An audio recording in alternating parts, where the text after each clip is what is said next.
Bonjour, je suis Clotilde et vous écoutez Expat et compagnie, un podcast qui raconte la vie de personnes ayant fait le choix de quitter leur pays d'origine pour s'envoler aux quatre coins du monde vers de nouvelles aventures. Il y a eu du changement depuis la création de ce podcast puisque je suis désormais moi-même expatriée à Berlin. Si tu as des questions sur l'expatriation, écris-moi sur Instagram, je te mettrai le lien dans la description. Et pour soutenir ce podcast indépendant, abonne-toi. Si un épisode t'a plu et que tu penses qu'il peut intéresser quelqu'un, partage-le avec tes proches. Bonne écoute. Aujourd'hui, je vous emmène avec mon invité direction les États-Unis. C'est parti.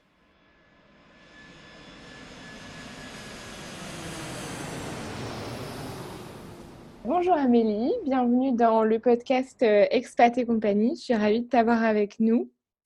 Est-ce que tu pourrais te présenter à nos invités en quelques mots? Bonjour, merci beaucoup de me recevoir. Ça me fait plaisir de pouvoir témoigner. Donc, je m'appelle Amélie, j'ai 28 ans, j'habite aux États-Unis avec mon mari qui s'appelle Guilhem et ma fille qui s'appelle Louise et qui a 15 mois. Je voudrais d'abord commencer par une première question et comprendre quel est ton rapport au voyage. Alors, je suis une grande voyageuse de naissance, si je puis dire, puisque depuis toujours, mes parents nous ont emmenés, ma sœur et moi, aux quatre coins du globe. On a fait beaucoup de voyages, notamment aux Antilles, puisque ma famille, du côté de ma maman, est originaire de la Guadeloupe. Et puis, j'ai été amenée à partir en Turquie, un petit peu dans tous les pays d'Europe, beaucoup en camping-car. Ça, c'est un mode de voyage qui m'a toujours beaucoup plu, du coup, d'être nomade et de pouvoir dormir, un petit peu n'importe où sur ces voyages. Et j'ai toujours eu le rêve de faire un long voyage, donc un tour du monde ou encore, un tour d'un continent. Et en van, ça c'était vraiment mon rêve de globe-trotteuse. Et ton compagnon est-il lui aussi piqué par le virus du voyage? Alors pas du tout. Donc quand on s'est rencontrés, mon compagnon était un geek, si on peut appeler ça comme ça. Il était, très peu sorti de sa chambre et derrière son ordinateur, donc il connaissait tout un monde que je ne connaissais pas, mais par contre le monde, du voyage, c'était pas du tout son truc. Pour te dire, la première fois qu'il a pris l'avion, c'est moi qui l'ai emmené pour un week-end en Tunisie. Et puis, en fait, c'est lui qui nous a amenés à nous expatrier puisqu'il est parti faire un stage aux États-Unis pendant ses études. Et en revenant, il avait une offre d'emploi. Du coup, on a saisi l'opportunité pour dire, bon, bah, allez, on saute le pas. Et en fait, de fil en aiguille, petit problème de visa, tout ça, on a eu beaucoup de temps avant de pouvoir partir, de nous installer aux US. Et je lui ai parlé d'un rêve de jeune fille, donc de partir faire un long voyage. Et c'est là qu'on a saisi l'opportunité de partir 8 mois en Amérique du Sud avec un van. Voilà. Et alors, le rêve de tour du monde était un tour de l'Amérique latine en van tous les deux. C'est bien ça? Oui, alors c'est vrai que le tour du monde, en fait, on avait à peu près 8 mois devant nous. Donc le tour du monde, c'était pas forcément possible. Et puis, les vannes ne prennent pas l'avion. Donc on s'est dit qu'il fallait rester sur un seul continent si on voulait mettre cette partie voyage en road trip. Fallait rester sur un continent, sur une seule terre, d'où l'Amérique du Sud. Et c'est vrai que c'est un coin du globe que je connaissais pas du tout et qui me faisait vraiment rêver. Donc on est parti là-bas. Et alors, comment a débuté votre expatriation aux États-Unis? Quand est-ce que vous êtes réellement parti? Quel a été le déclencheur? Est-ce que tu peux nous expliquer un peu plus? Mmh. Donc du coup, on remonte là en 2017 où mon mari a fait son stage, aux US pendant tout l'été. Ça faisait que quelques mois qu'on était ensemble, donc ça a été un petit peu difficile, de pas se voir pendant 3 mois. Et quand il est revenu, donc il avait cette opportunité de travailler pour l'entreprise où il faisait son stage. À savoir que les visas aux États-Unis, c'est pas quelque chose de simple. Donc lui avait une opportunité d'être sponsorisé pour le visa, mais la seule possibilité pour que moi je le suive, c'était, qu'on soit mariés. Donc après 6 mois de relation, c'est un petit peu chaud de se dire est-ce qu'on se marie ou pas, mais finalement on a sauté le pas quand même. Ça fait un peu mariage blanc dit comme ça, mais non, non, c'est pas le cas. On voulait juste pouvoir profiter de cette expérience ensemble. Donc on a décidé de se marier et puis ensuite, toujours les mêmes galères de visa, c'est hyper strict là-bas pour pouvoir les obtenir.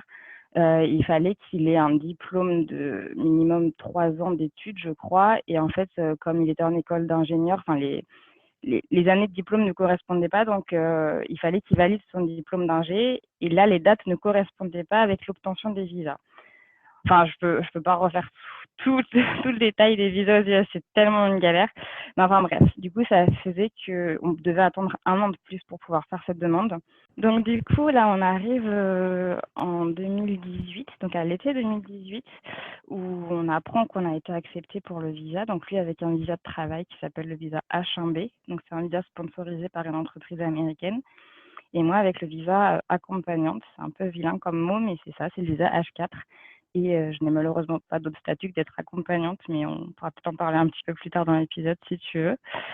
Et donc, on est parti au mois d'octobre nous installer à Sterling. Donc, c'est en banlieue de la capitale, Washington, D.C., côte Est, et en plein milieu, puisque c'est là où il y a eu les batailles de la guerre de sécession entre les Américains du Nord et les Américains du Sud il y a quelques centaines d'années. Et ça fait maintenant 2 ans qu'on est là. Avez-vous choisi de vivre en Virginie ou est-ce que c'était un choix qui s'imposait naturellement Alors, de par le travail l- de ton compagnon? voilà, la destination s'est décidée par le travail de Guilhem, puisque c'est l'entreprise qui l'a sponsorisé. Pour avoir un visa ici, un visa de travail, c'est toujours ou presque par une entreprise qui nous sponsorise, donc on ne choisit pas la destination du coup. Donc la Virginie s'est décidée comme ça, et puis pour le moment, on est bien ici. Guilhem a été amené à changer de travail là depuis qu'on est arrivé il y a à peu près 1 an. Mais il a recherché de nouveau en Virginie, c'était plus simple pour nous. Peut-être qu'on sera amené à bouger par la suite, mais finalement, on se plaît bien où on est. C'est pas forcément le coin le plus touristique des US, mais c'est pas mal quand même. Et comment te sens-tu en tant que conjointe, suiveuse, accompagnante? Comment tu te Ouais, définirais? conjointe suiveuse, ouais, c'est bien ça. Alors c'est très très moche, hein. C'est vraiment quelque chose qui a mis du temps à faire son chemin dans mon esprit d'accepter ça. Parce qu'il y a plein de choses qui sont pas cool, quoi. On peut pas travailler dans un premier temps, parce que c'est un visa vraiment accompagnant. On ne peut pas ouvrir de compte en banque, par exemple, ou créer une ligne de téléphone. Enfin, c'est plein de petits détails qui sont un peu choquants au début. Et puis, bah, finalement, je me suis fait une raison, je me suis un peu résiliée là-dessus. Et, euh, et en fait, on a lancé le projet d'avoir un bébé en arrivant, ce qui m'a beaucoup occupée finalement. Et c'était un peu de me dire, bon, bah, je sais que pour le moment, il faut que j'attende pour avoir mon autorisation de travail, donc autant que je mette ce temps à profit en construisant quelque chose. Et construire une famille, c'était dans nos projets de vie. Donc voilà. Pour le moment, je suis maman au foyer. Je me crée des petites activités non rémunérées, mais qui me motivent bien, notamment par mon compte Instagram et le blog que j'ai créé. Et puis, en espérant que d'ici quelques mois, je puisse enfin avoir mon autorisation de travail pour pouvoir commencer une activité professionnelle ici. Qu'est-ce qui va débloquer, le fait que tu puisses enfin travailler aux États-Unis? Donc en fait, quand on est sur un visa H4, ce que j'ai, le visa accompagnant, la seule option pour avoir un EAD, donc l'autorisation de travail, c'est d'avoir que son compagnon, pardon, soit en processus de carte verte. Et en fait, quand on lance le process de la carte verte, on reçoit au bout de quelques mois une espèce de formulaire qui est le sésame pour pouvoir envoyer à l'administration pour faire la demande d'EAD, donc d'autorisation de travail. Ce processus de carte verte, on l'avait lancé avec la première entreprise de mon mari, sauf qu'on a vécu une expérience américaine un peu moche. C'est qu'un matin, il est arrivé au bureau et on lui a dit, bon, bah, en fait, t'es viré. La boîte avait été rachetée Mmh. et ils ont viré pas mal d'employés du jour au jour. C'est même pas du jour au lendemain, quoi, c'est du jour pour le jour même. Donc, bah, le processus de carte verte avait été annulé et puis, bah, de toute façon, c'était même plus dans nos, dans nos intérêts à ce moment-là. Il fallait juste retrouver un boulot en urgence. Et donc, là, la nouvelle entreprise qui l'a embauché demande à ce que les employés aient un minimum 12 mois d'ancienneté pour lancer la demande de carte verte. Donc, si tout va bien, à partir du 1er décembre, on va pouvoir lancer cette demande. Et puis, dans les mois à suivre, peut-être que j'aurai enfin mon permis de travail. D'accord.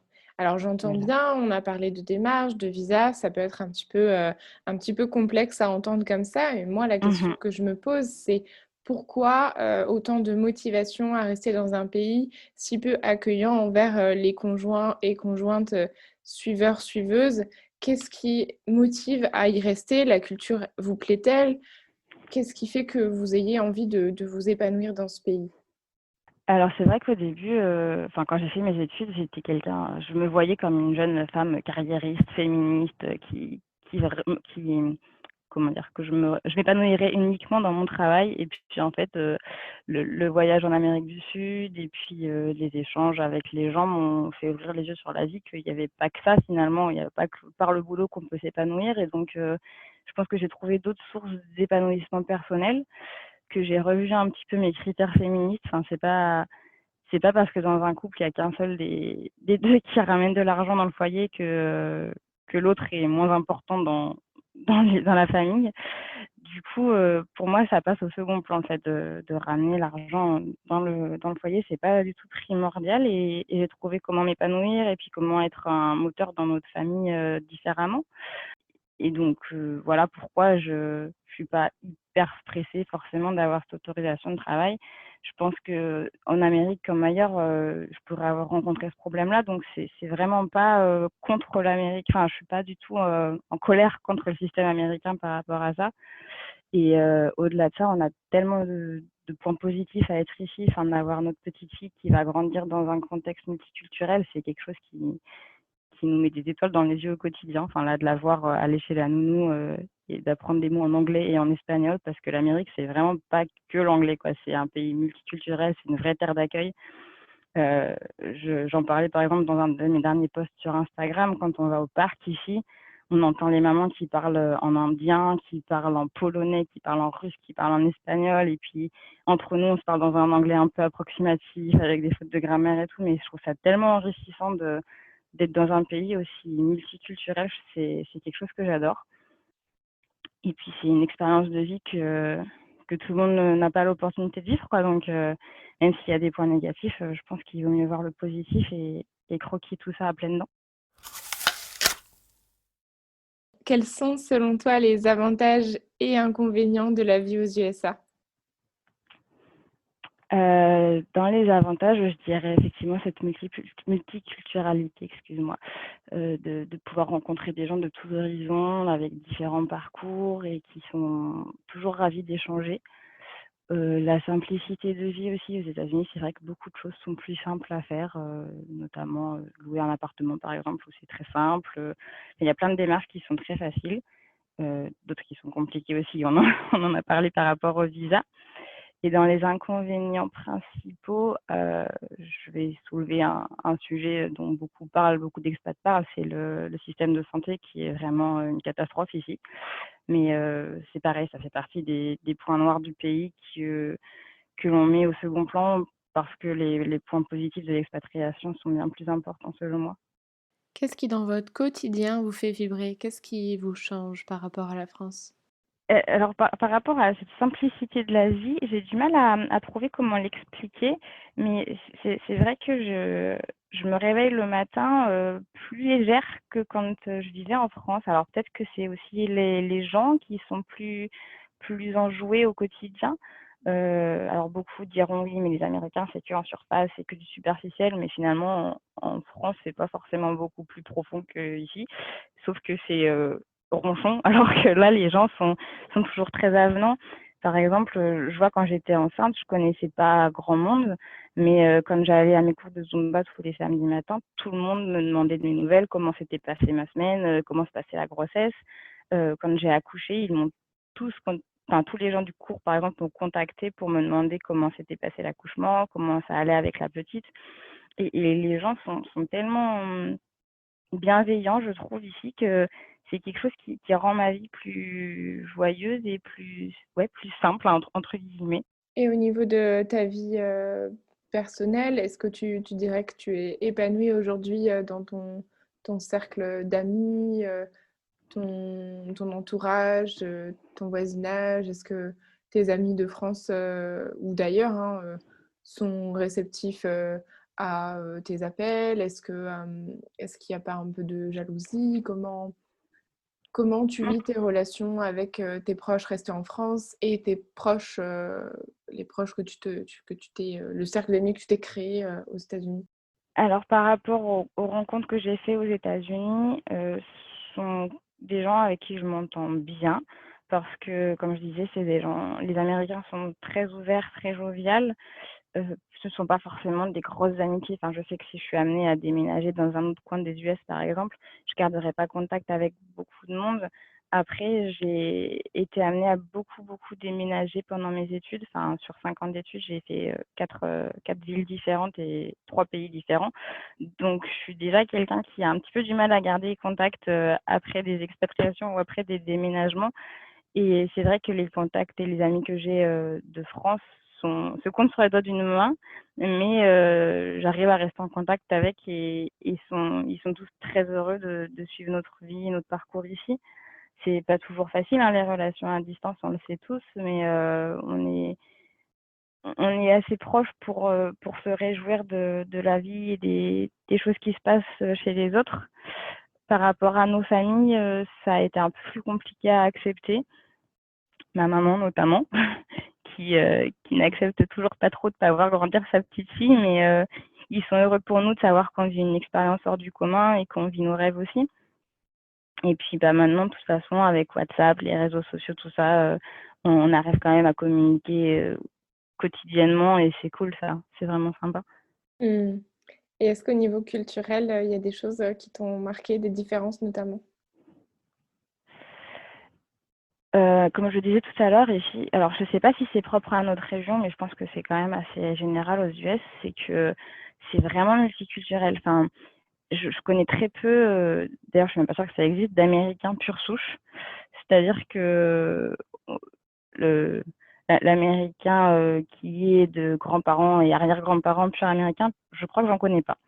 Donc j'ai des amis qui viennent, du Mexique, j'ai des copines qui viennent de Pologne et de Finlande et donc on a tous des cultures un peu spéciales. C'est parce qu'on est ni que de culture de notre pays d'origine, ni vraiment américain et finalement on se regroupe et on se ressemble vraiment beaucoup là-dessus. Après, dans les détails de vie américains, les heures de repas, par exemple, ne correspondent pas forcément avec nos heures à nous en Europe. Donc, quand Louise va chez la nounou, elle se retrouve un peu décalée parce qu'elle a tendance à faire le déjeuner à 11h30 et donc elle a faim en début d'après-midi, donc ça lui coupe sa sieste. Ça peut être des détails qui nous embêtent un peu. Ou alors quand on veut faire un dîner avec des copains plus américains qu'européens, le dîner peut avoir lieu à 17h30. Ils sont un peu décalés par rapport à ça. C'est des petits détails comme ça, mais c'est jamais rien de bien choquant non plus, quoi. Non, même en Europe, on n'a pas tous le même fuseau horaire pour les repas. Il y a qu'à comparer avec l'Espagne et même l'Allemagne où je suis Mmh. actuellement, on n'est pas du tout sur les mêmes horaires. Mmh. Ouais, mais on s'adapte. Oui, voilà, mais c'est ça, le tout, c'est de savoir s'adapter, à son environnement et de l'accepter, de l'appréhender et je Mmh, pense que tout à fait. tu sembles, avoir complètement, enfin, adhéré à cette vie américaine. Est-ce que pour toi, c'était, est-ce que le rêve américain, c'était quelque chose d'existant pour toi? Pas du tout. Pas du tout. Pas du tout. Heu, non, alors déjà, enfin, comment dire? Si, quand on visualise le rêve américain quand on est adolescent ou jeune adulte en France, je pense qu'on se voit plutôt sur la côte ouest, en Californie, aller surfer et courir, le long de la plage. Ça, je Ouais. l'avais peut-être en tête un petit peu. Par contre, quand tu te retrouves en Virginie, tu te dis: «Mais c'est quoi cet état, quoi?» C'est un peu comme si on te disait à un Américain qu'il allait habiter en Mayenne, tu vois? Donc, effectivement, le coin où on est, pas du tout dans mes rêves de vie. Après, j'ai un peu le cerveau qui a déconnecté et qui s'est reconnecté sur un autre mode depuis que je suis maman. Enfin, tous mes rêves d'avant être maman ont beaucoup, beaucoup changé, voire même je les ai un peu oblitérés. Donc, je dois être complètement honnête en me disant que je sais même pas de quoi enfin, je savais que je me voyais pas vivre en France parce que c'est quelque chose qui m'a toujours fait, vraiment, rêver de partir vivre, aux 4 coins du monde et de déménager tous les 5 ans, quoi. Mais est-ce que l'Amérique faisait partie de mes rêves avant? Je pense pas.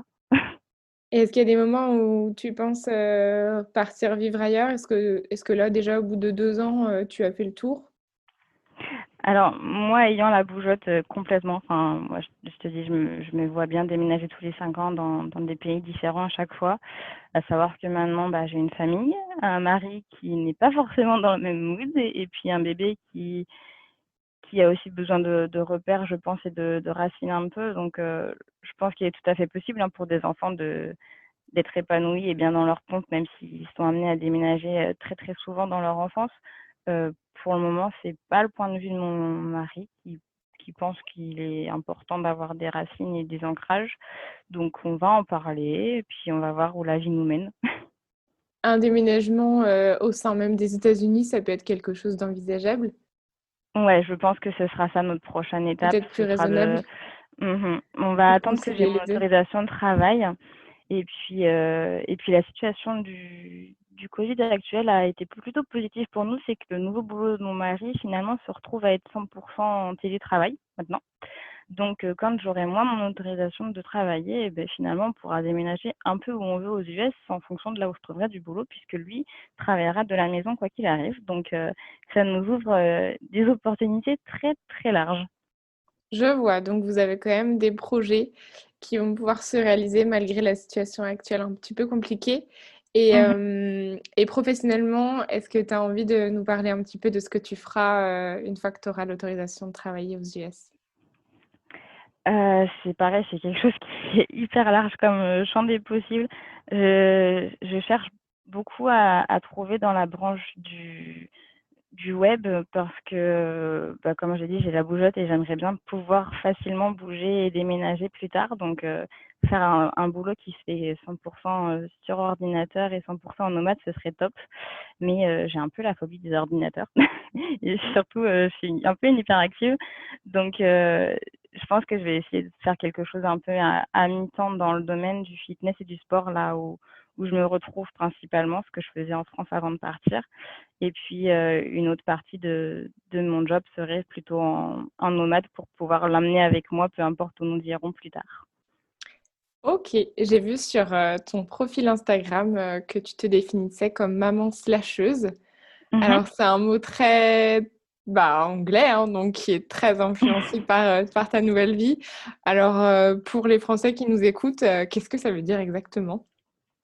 Alors une maman slasheuse, c'est que je suis maman slash donc ça, c'est la petite barre, qui peut relier des mots, quand on écrit, maman slash entrepreneuse slash agent immobilier slash wedding planner slash prof de sport. Enfin voilà, je mets plein de slash parce que j'ai du mal à me définir pour un seul job. Donc je les lis tous les uns aux autres et ça fait une grande ligne de capacité professionnelle derrière. Ok, ok. Et alors, est-ce qu'on peut parler au-delà de la langue, de vos projets, etc. Est-ce que en termes de vie, de coût de la vie, est-ce que tu dirais que le coût de la vie est plus important aux États-Unis qu'en France ou pas du tout? Ouais, clairement la vie est plus chère ici qu'en France. Après, les salaires sont aussi en conséquence. Enfin, clairement, quand on quand mon mari est revenu avec sa première offre d'emploi et qu'on a vu le salaire qu'il proposait, on s'est dit waouh, c'est quoi ça? Et puis en fait, bah, une fois sur place, on se rend compte que les loyers c'est bien plus cher, qu'il faut payer l'assurance maladie, qu'il faut payer ceci, cela. Quand on fait les courses, c'est plus cher. C'est vrai que la vie est plus chère, mais enfin bon, comme vous avez pu le comprendre, depuis le début de l'épisode, je travaille pas et on arrive très bien à s'en sortir à 3 avec un seul salaire. Donc finalement, on s'en tire pas trop mal, ça va. On s'en sort avec un salaire, Ouais, ouais, ouais. Je pense pas si que tant ce est soit le qu'il cas soit de élevé. tout le monde, hein. Tout le monde ici peut pas s'en sortir avec un seul salaire, mais dans le milieu de la tech, les salaires sont quand même en conséquence, quoi. Oui, parce qu'on l'a pas mentionné, il me semble, mais du coup, ton mari est développeur de logiciels, si je dis pas de bêtises. Mmh. C'est ça, ouais. Ok. Donc oui, avec ce salaire-là, vous arrivez à vivre à trois dessus, ce qui est Oui, confortable. ouais, ouais. Ok. Avant de passer à la petite interview dans l'interview, j'aimerais savoir si tu as un conseil à donner aux personnes qui nous écoutent et qui ont elles aussi envie de se lancer dans l'aventure d'une vie aux États-Unis. Je dirais qu'il faut pas avoir peur des rebondissements et qu'il faut être quelqu'un de très adaptable parce que, bah, rien n'est jamais complètement acquis et les choses bougent vite.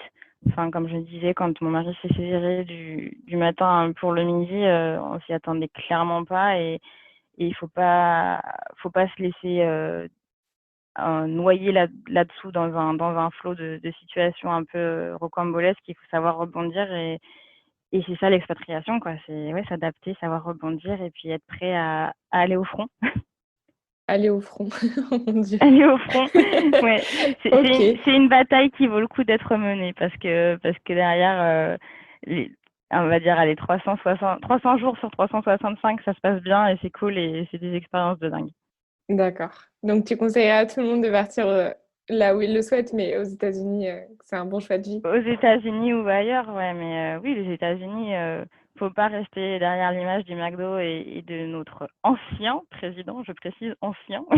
À l'heure où nous enregistrons cet épisode, les élections américaines ont déjà eu lieu et Trump n'est plus président des États-Unis Eh oui. d'Amérique.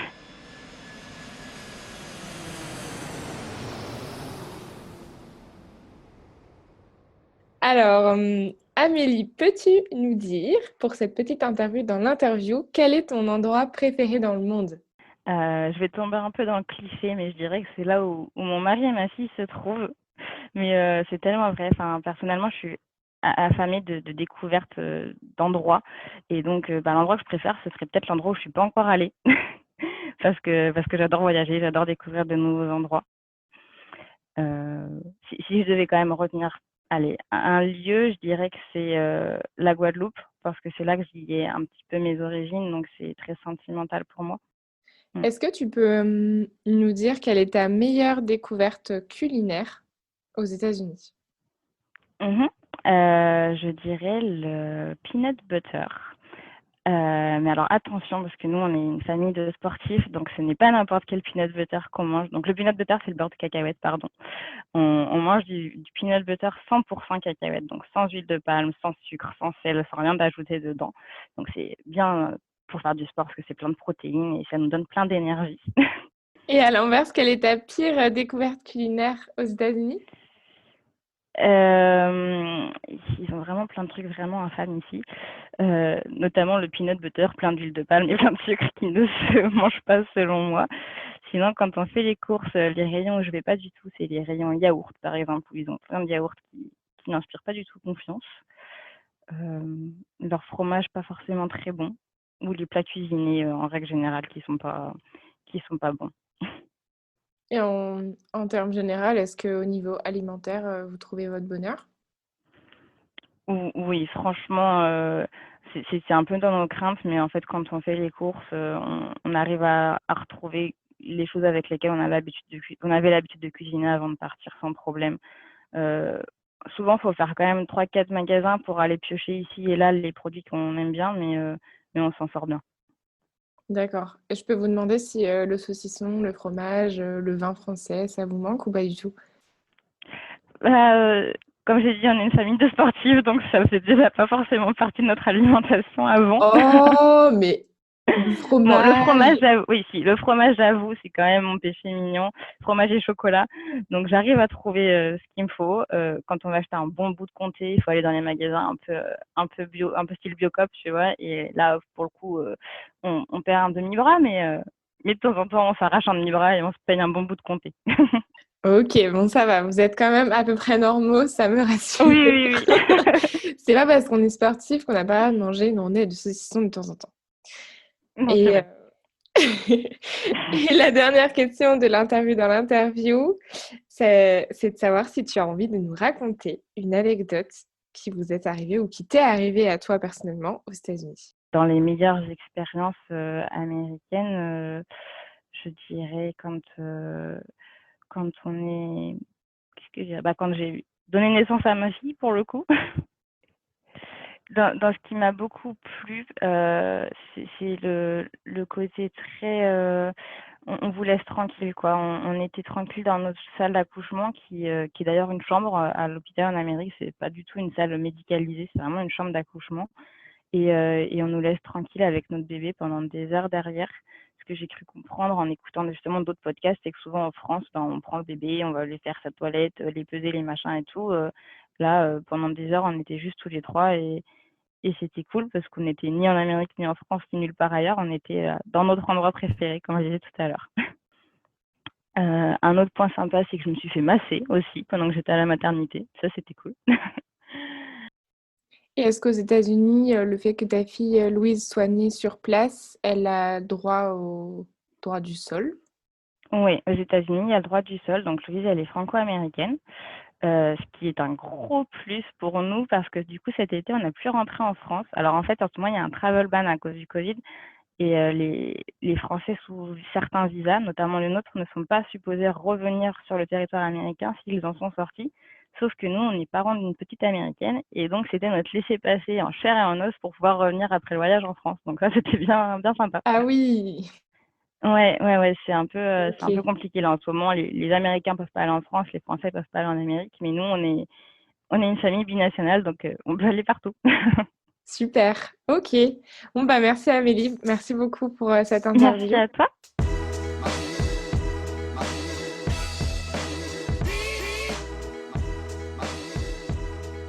Vous venez d'écouter un épisode d'Expat et compagnie. Inspirez-vous et osez votre propre expérience de vie à l'étranger. Si cet épisode vous a plu, n'hésitez pas à le partager autour de vous. À bientôt!